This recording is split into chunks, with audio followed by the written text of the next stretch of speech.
আপনি কি একজন স্টুডেন্ট? আপনি কি একজন নলেজ সিকার? আপনি কি আপনার মেমোরি বা স্মৃতিশক্তিকে আরও বাড়াতে চান?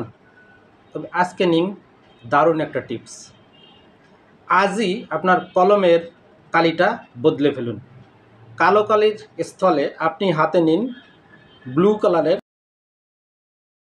কালি। রয়্যালস বলেছেন যে ব্লু কালারের কালি আমাদের রাইট হেমিস্ফিয়ারকে অ্যাক্টিভেট করে, ফলে আমাদের ক্রিয়েটিভিটি এবং মেমোরি ফাংশন আরও বেড়ে যায়।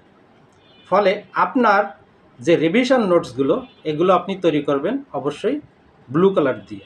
ব্লু কালি ব্রেনের স্ট্রেস লেভেল কমায়, ফলে পড়াশোনা এবং মনে রাখার রিটেনশনটা আরও বেড়ে যায়।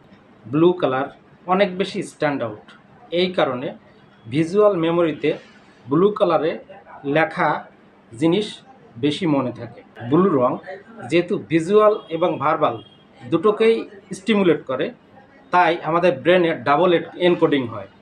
এই ডাবল এনকোডিং হওয়ার ফলে আপনার স্মৃতিশক্তি বেড়ে যায়।